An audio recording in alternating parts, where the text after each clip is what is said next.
Okay, I'm Emily from Type AB Life, and I budget quarterly, annual, and irregular expenses and have not found a system that really works for me. So I've developed this over a few years of trial and error. And in this video, I'm going to show you how to set up your yearly budget. In my previous video, I showed you how to calculate the monthly amount of those quarterly, annual, and irregular expenses. And now we'll be putting them into an annual budget. In my next video, I'll show you how to set up your monthly budget. So I have in my yearly budget and monthly budget the budget items separated into two primary categories: fixed, this orange color here, and variable, the yellow color here.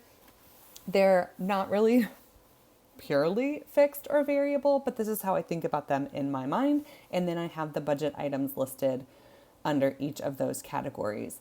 Of course, for you, the budget item categories are likely going to vary as to what's relevant for you, as will the amounts. I've just plugged in numbers here for a demonstration. So my table is set up with those 4 columns and then each row being a budget item. The first column is that budget item. The second column is the monthly amount. The third column is a yearly amount. And then the fourth column I have as a percentage of my overall spending for the year.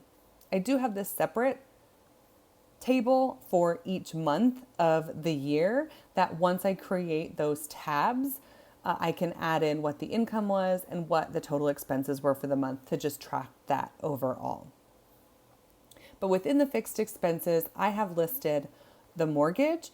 And while that might be a monthly expense, I have the value of $1,500 in that cell. But in the quarterly column for that budget item, I typed in the formula to multiply the monthly amount by 12 to get that yearly amount, which is different from how I add in budget items that are yearly, like property taxes. So for property taxes, I have the total amount. Here it's $4,800 in the yearly column, and then in the monthly column, I type in the formula that divides the yearly amount by 12.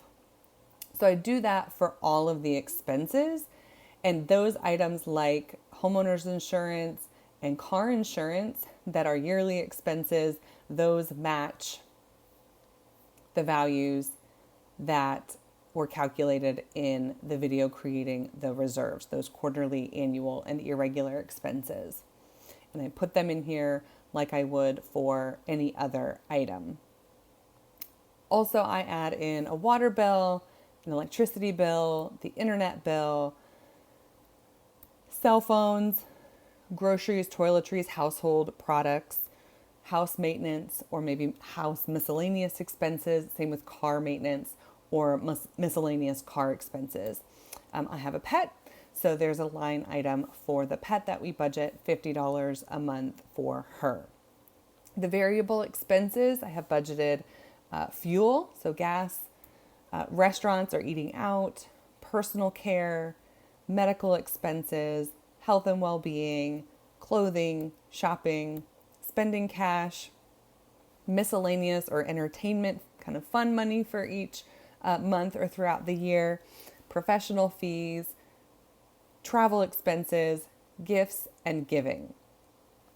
Now, I have tracked my budget for a while and just kind of estimate what those monthly costs would be for things like water or groceries or what we spend in fuel.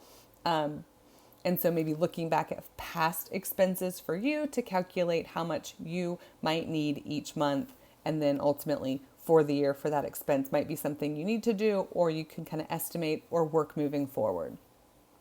I also have in the bottom of this table what I call the future, so savings.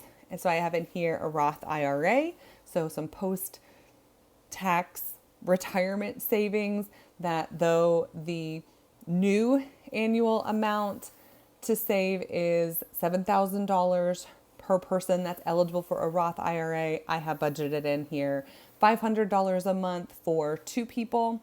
And then I have a separate just kind of savings for additional things like car expenses or a new car, travel that might be coming up, or just building an emergency fund. I have a blank row here for the reserves and the monthly budget, which I'll go over in that video.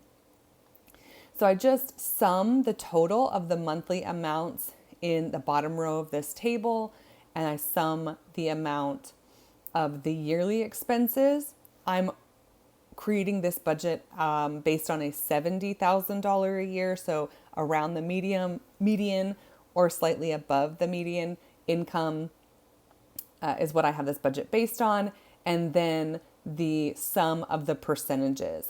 I calculated the percentages by dividing the yearly amount, or the cell that contains the yearly amount for that budget item, by the total yearly expense number here in cell D42, which is in this case $69,530. So I do that for each budget item just to make sure that those numbers, we are accounting for 100% of the savings. If you would like to use this yearly budget template that I created, you can find a copy in the link in the description. If you found this video helpful, give it a thumbs up. Thank you for watching, and please share your comments on different maybe budget items you include, or share a different budgeting template that you have found helpful.